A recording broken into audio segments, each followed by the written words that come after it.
Hi, welcome to my class in statistics.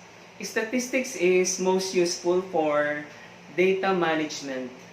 According to the American Statistical Association, which was formed in 1839, a surviving evidence showed that a completed census was conducted as early as Anno Domini II or AD 2 during the Han Dynasty.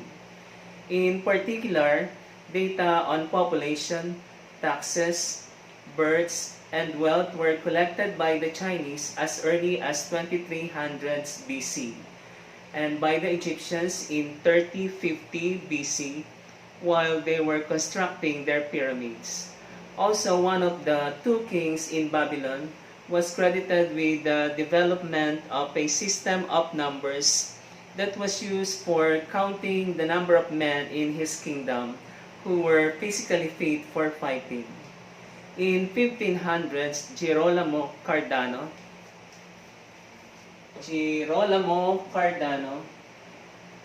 calculated the probabilities of the possible outcomes in an experiment that involved dice tossing or dice rolling. In 1600s, Edmund Halley associated death with age, and he developed mortality tables. In 1700s, the first U.S. census was conducted as directed by Thomas Jefferson, and Carl Pearson, who was credited with the development of the method for calculating correlation coefficient between two variables, first introduced the word standard deviation in 1894. Again, Carl Pearson first introduced the word standard deviation in 1894. And in 1935, R.A. Fisher, who developed the analysis of variance, for which reason analysis of variance is also known as the F-test, published his book entitled Design of Experiments. In Europe, the mathematical foundation of statistics greatly advanced because of the development of probability theory, or theory of probability that was inspired by games of chance or gambling. Statistics came from the Italian word statista and from the German word statistisch. But these two words were derived in turn from the Latin word status, which means state. So statistics was originally applied to political science concerned with the collection of facts about a state or community. In Europe, the development of statistics was highly motivated by the need to analyze and interpret large volume of data collected by population surveys about the emerging nation states. The word statistics was first used in 18th century by Gottfried Achenval. Again, the word statistics was used not until the 18th century and was first used by Gottfried Achenval. What is statistics? Statistics is a discipline. Statistics is a science.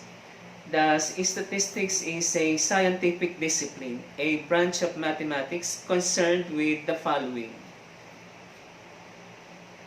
Concern of statistics. Statistics is concerned with 1. Collection of data. Statistics is concerned with number 2. Organization and presentation of data. Statistics is concerned with 3. Analysis of data. And number 4, statistics is concerned with interpretation of data. We start with the methods for data collection.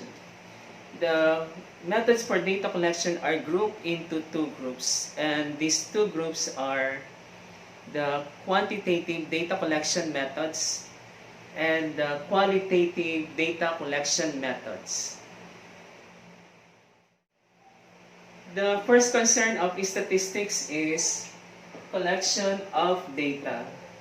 And the methods for collection of data are grouped into two. These two groups are quantitative data collection methods and qualitative data collection methods. The quantitative data collection methods deal with something that can be measured. The quantitative data collection methods deal with something that can be counted or something that can be quantified. The quantitative data collection methods deal with counting the responses and assigning numerical values to these responses.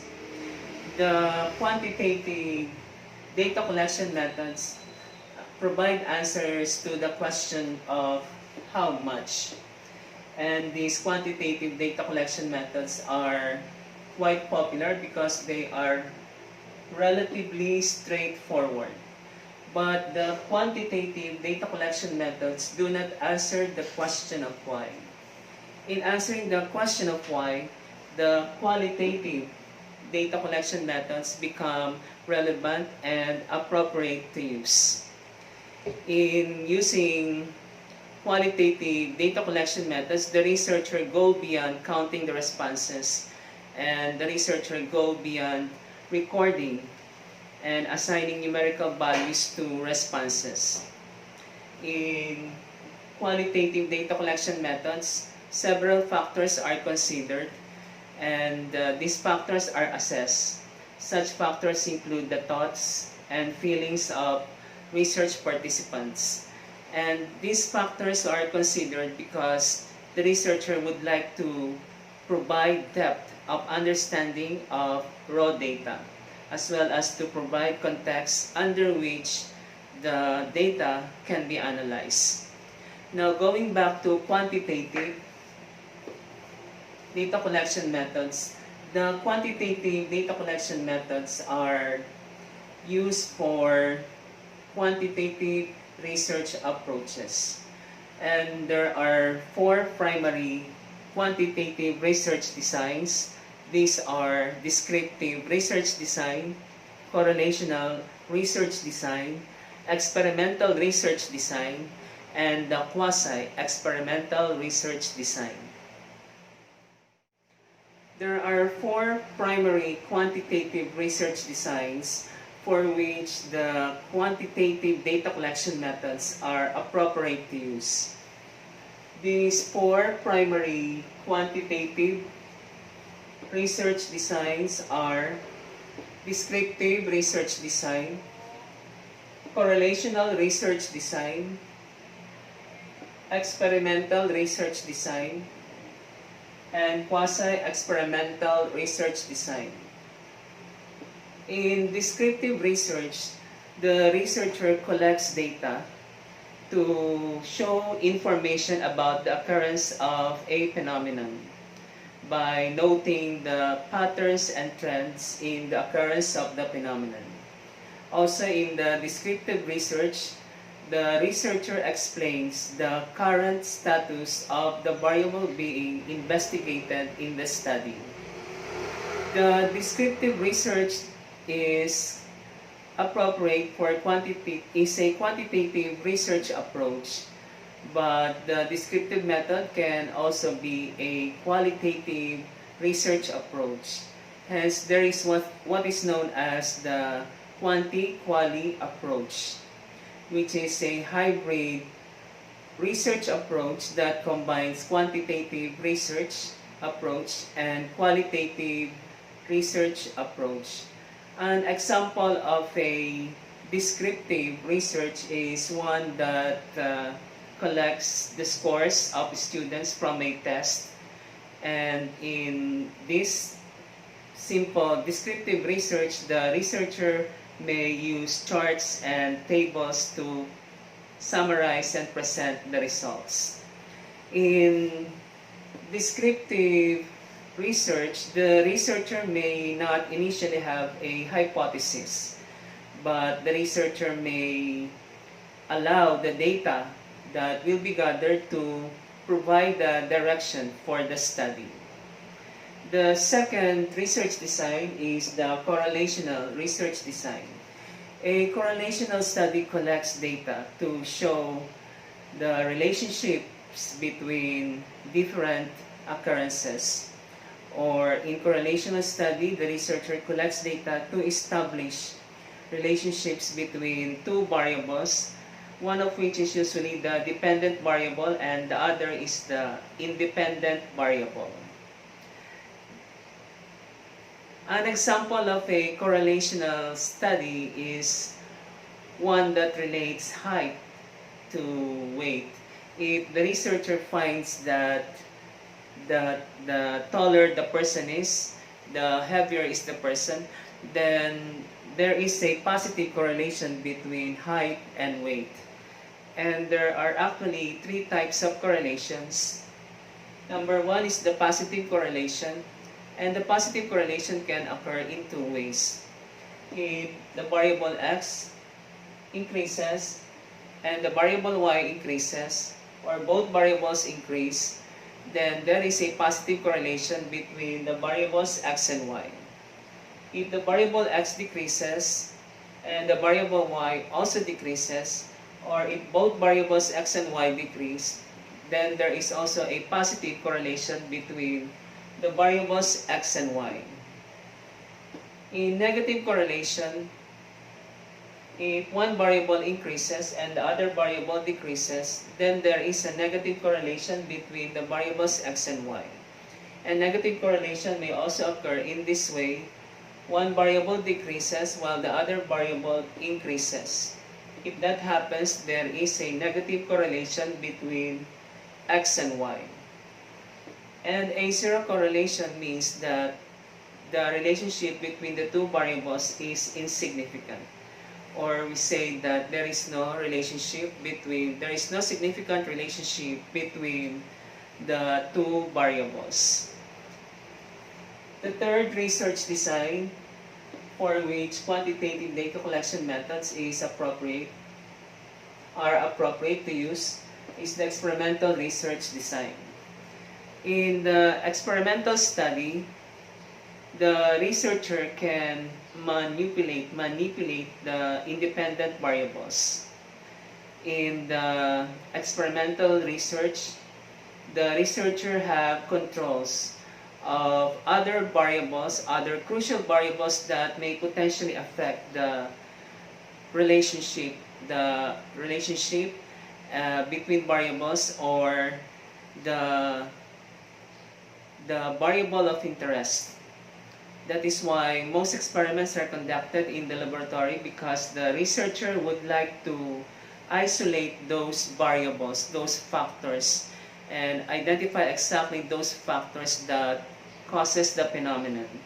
And in the laboratory, the researcher may alter the values of the factor, or may alter the value of the independent variable to see its effects on the dependent variable, or the variable being investigated, or the variable of interest. The experimental research is also known as through experimentation, because in the experimental research, the researcher uses random sampling and randomly assigns the participants in the experiment to either the experimental group, or the treatment group, or to the control group.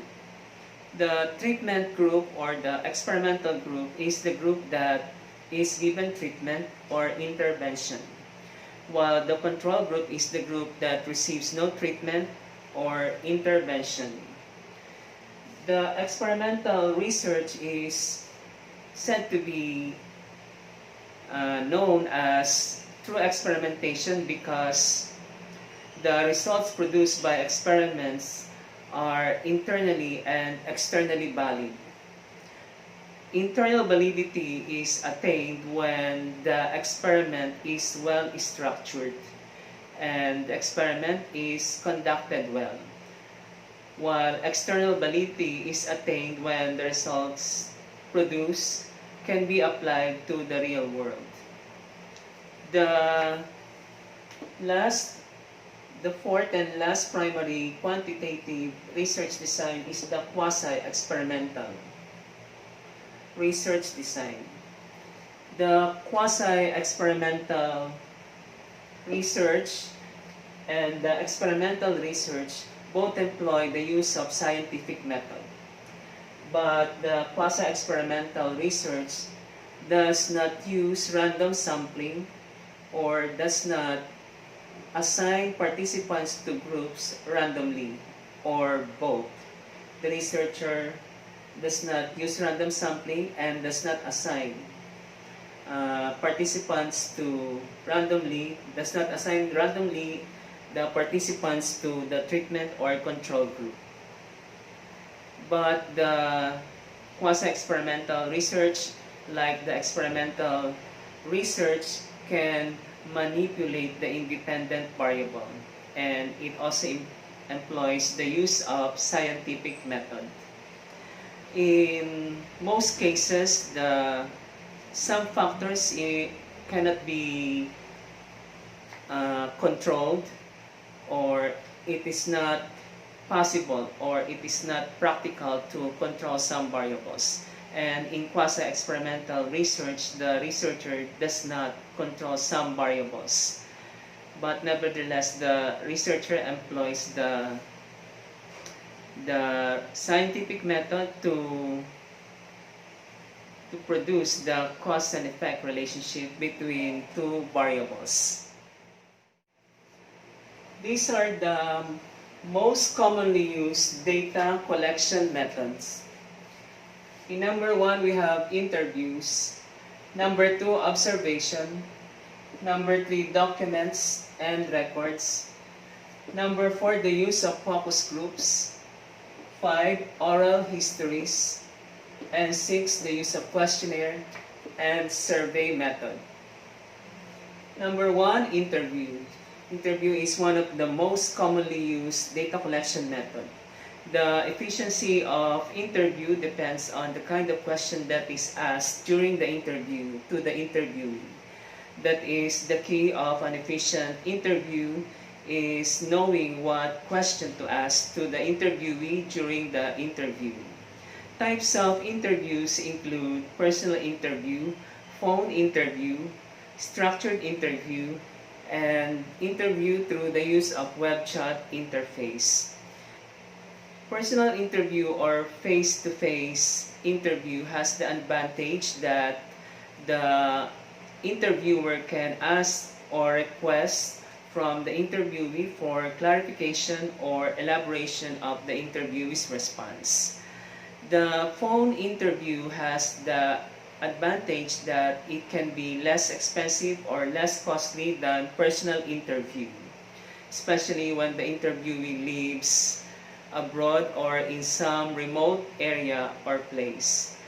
But the number of questions that may be asked in a phone interview may be limited because due to the fact that phone bill can be enormous for long distance call. In structured interview, the questions are given in advance to the interviewee, and the interviewee can prepare in advance for the interview and think about his answers to the questions that will be asked during the actual interview. And if the interviewer and the interviewee have both the strong internet connection and unlimited data, the use of web chat interface can be great for an interview. The second most commonly used method for data collection is observation. Observation is collecting data without actually asking questions. And the disadvantage of observation is that it can be subjective, because in observation, the researcher or observer is usually required to add judgment to the data gathered by observation. However, the risk of bias in observation can be minimized if the observer or the researcher reports exactly what has been observed. during the observation. The advantage of observation is that it can determine the dynamics of a situation, which is generally impossible to measure or cannot be measured using other types of data collection methods. The third commonly used data collection method is the use of documents and records. This data collection method is less expensive than interview or phone interview, personal interview, because the researcher is using data from a research or study that is already completed. But the disadvantage of using documents and records is that the researcher has less control over the results of the study. And in some cases, the documents and records are incomplete source of data or information. However, many government agencies can provide data from their documents and records.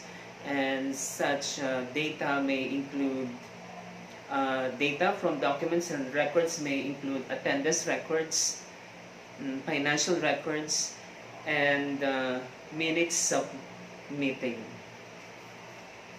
The fourth commonly used method of data collection is focus group.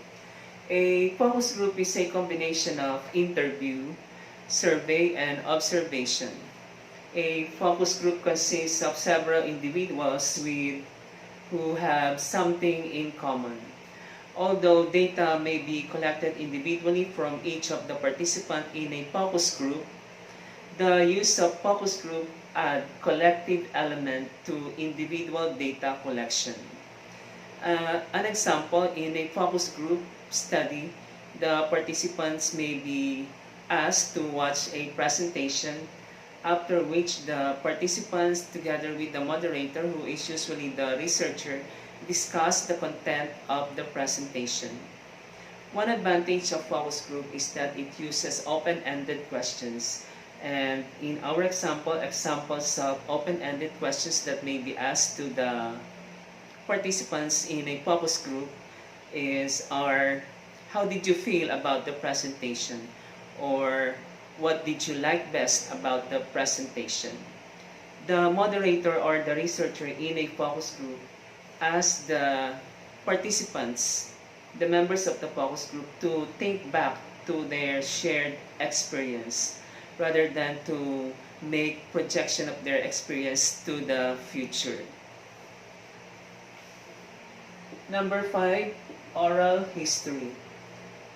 Oral history is in one aspect similar to interview, because in oral history, the researcher asks questions.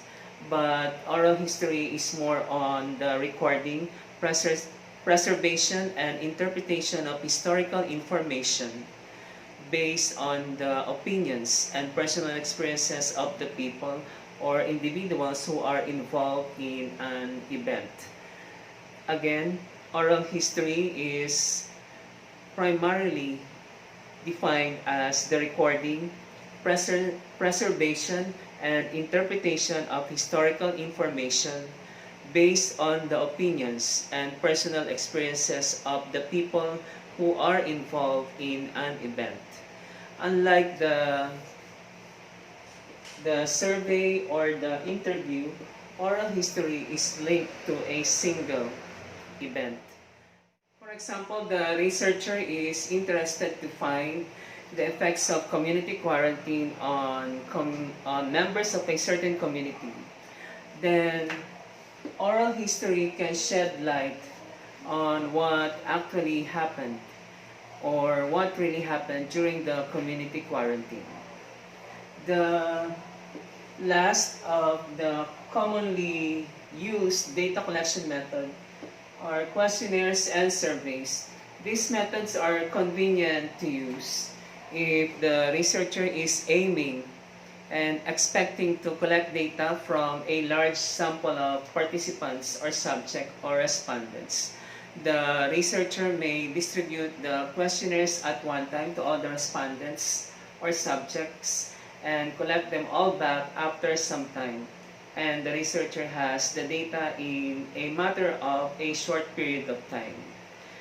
Next, we will take the commonly used qualitative data collection methods that include ethnography, grounded theory, and phenomenology.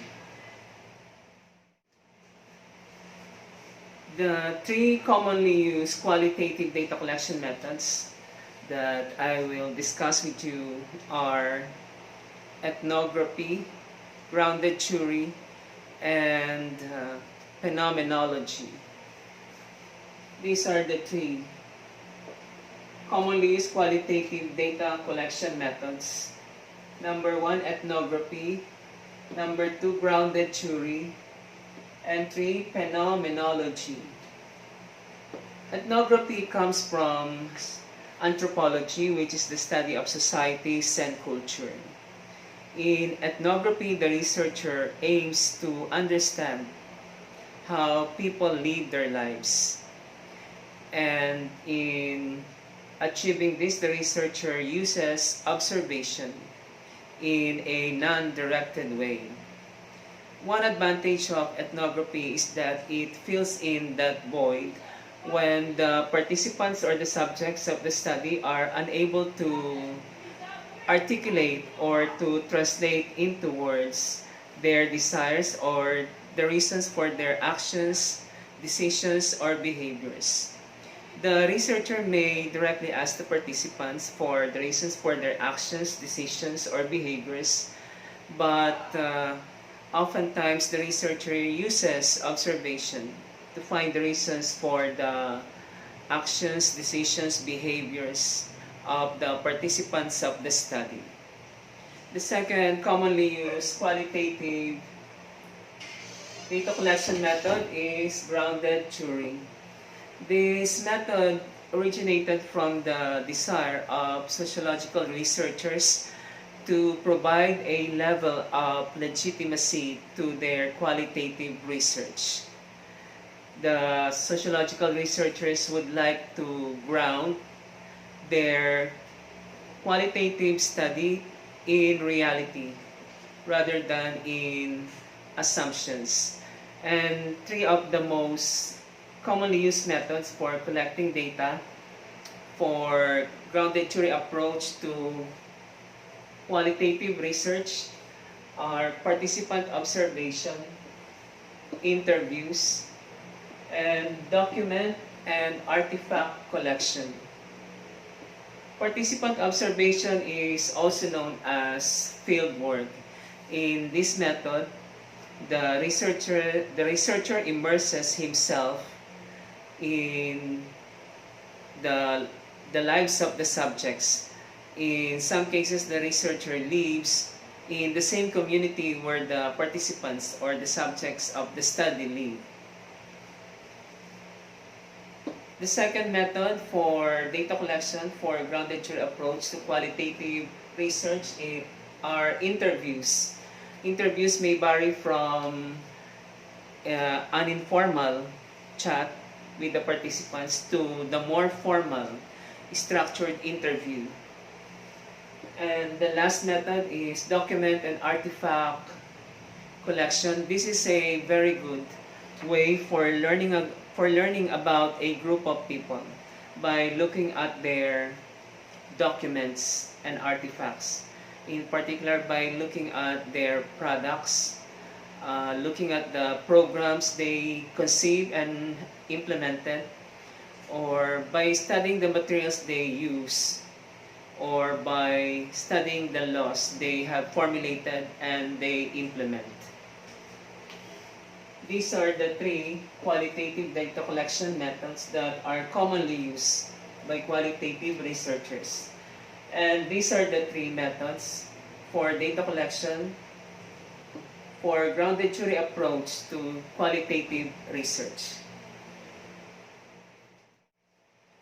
We will continue our introduction to our course Statistics in the next lesson. In the next lesson, I will discuss the 4 measurement scales, and these are the nominal scale, ordinal scale, interval scale, and ratio scale. And I will differentiate population from a sample, and I will discuss the different techniques for selection of sample from a population. And I will also discuss the 2 branches of statistics, descriptive statistics and inferential statistics, because the tools in these 2 branches of statistics are used in the analysis of data. And also I will discuss in the next lesson the different methods for organizing and presenting data using graphs and tables. If you have questions for today's lesson, don't forget to ask your question in the comments below. And don't forget to subscribe to my YouTube channel, Art Kalisan. Thank you.